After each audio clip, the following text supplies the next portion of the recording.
আসসালামু আলাইকুম, কেমন আছো তোমরা সবাই? আশা করছি অনেক ভালো আছো। তো ওয়েলকাম তোমাদেরকে আমার রান্নাঘরে। আজকে আমি তোমাদেরকে এই শীতে সবচেয়ে বেশি পছন্দের যে পিঠা আমার সেটা হচ্ছে দুধ চিতই পিঠা। তো আজকে তোমাদেরকে আমি এটাই রেসিপি করে দেখাবো। আমি আশা করছি আজকে তোমাদের ভিডিওটা ভালো লাগবে।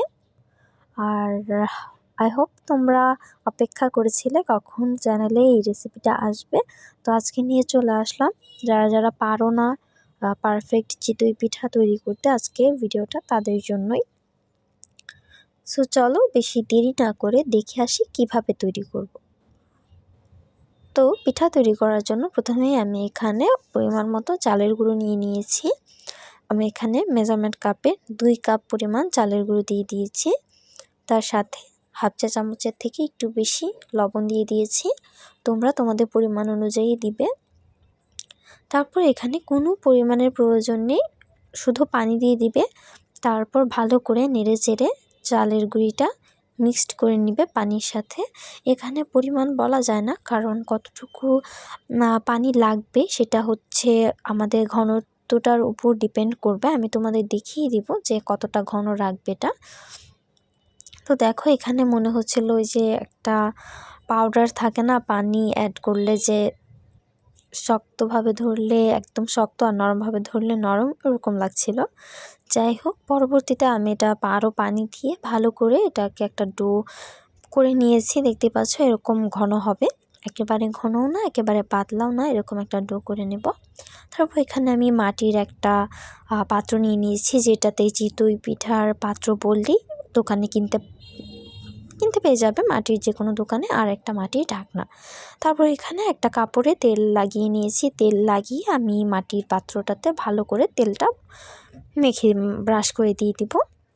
আর তোমরা অবশ্যই খেয়াল রাখবে মাটির পাত্রটা যেন খুব ভালো একটা দোকান থেকে কেনা হয়, নাহলে অনেক সময় মাটির পাত্র ফেটে যায়, এতে দুর্ঘটনা সৃষ্টি হতে পারে। তাই চেষ্টা করবে ভালো দোকান থেকে ভালো মানের মাটির পাত্রটা কেনার।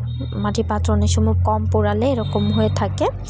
তো তারপর ডো দিয়ে দিব। ডোটা দিয়ে আমি এখানে ঢাকনা দিয়ে ঢেকে রেখে দিয়েছি। তারপর হচ্ছে আমি দেখলাম যে আমার পিঠাটা মোটামুটি হয়েছে, কারণ ঢাকনাটা ফাঁকা ছিল, যার কারণে বাতাস বের হয়ে যাচ্ছিল। তারপর আমি এখানে যে নর্মাল ঢাকনাগুলো হয় সেগুলি ব্যবহার করেছি। দেখো পিঠাটা কতটা সুন্দর হয়েছে, ফাঁকা ফাঁকা হয়েছে, দেখতেই পাচ্ছ। ভিডিওতে কেন যেন এত একটা সুন্দর স্পষ্ট দেখা যাচ্ছিল না, যদিও তারপরও পিঠাটা অনেক বেশি সুন্দর হয়েছিল। দেখতেই পেলে পিঠাটা একেবারে গর্ত গর্ত হয়েছে, যেটা খেতে অসম্ভব ভালো লাগে। এই পিঠাটার স্বাদটাই অন্যরকম হয়। দেখলেই তো খুব সহজেই কিন্তু পারফেক্টভাবে তৈরি করা যায়, শুধুমাত্র ঘনত্বটা ঠিক রাখতে হয়।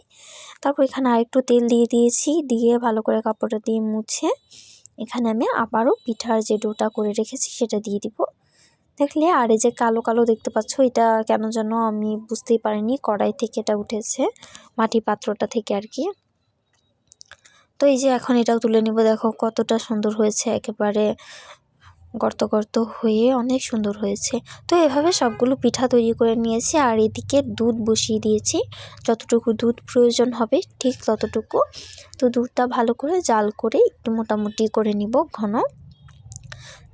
তারপর এখানে দারচিনি, এলাচ আর তেজপাতা দিয়ে দিয়েছি।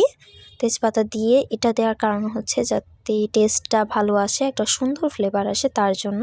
এলাচের ফ্লেভার আমার প্রায় সব খাবারই অনেক বেশি ভালো লাগে, তার জন্য। আর তারপর এখানে অবশ্যই গুড় ব্যবহার করবে। আমিও কিন্তু গুড় ব্যবহার করেছি।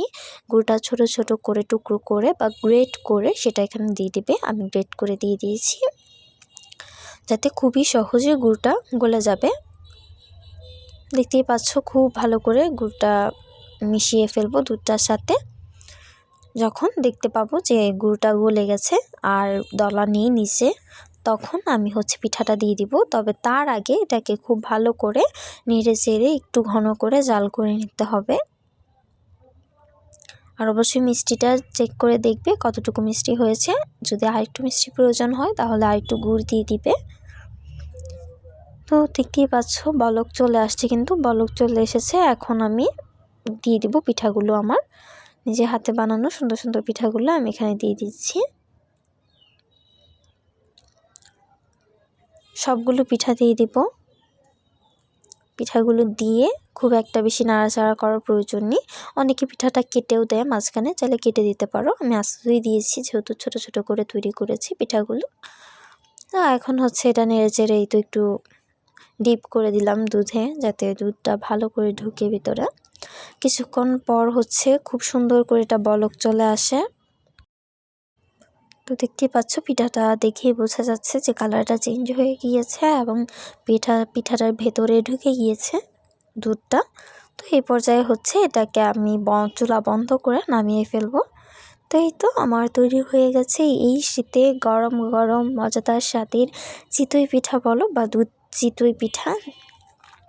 তো আমি তো দুই পিঠার রেসিপি একসাথে দিয়ে দিলাম। কার কোনটা কীভাবে খেতে বেশি ভালো লাগে অবশ্যই কমেন্ট করে জানাবে। আর কেমন লাগলো তোমাদের আজকে আমার এই পুরো ভিডিওটা, আশা করছি ভালো লেগেছে। ভালো লাগলে like comment share and subscribe করে পাশেই থাকবে। আর বন্ধুরা এইভাবে আমার চ্যানেলের সাথেই থেকো। এই শীতে আসছে দারুণ দারুণ সুন্দর সুন্দর রেসিপি। কোনো রেসিপি তোমাদের লাগলে কমেন্ট সেকশানে কমেন্ট করে জানাও। ধন্যবাদ তোমাদের সবাইকে আজকে আমার এই পুরো ভিডিওটা না টেনে দেখার জন্য। তো গাইস, খোদা হাফেজ।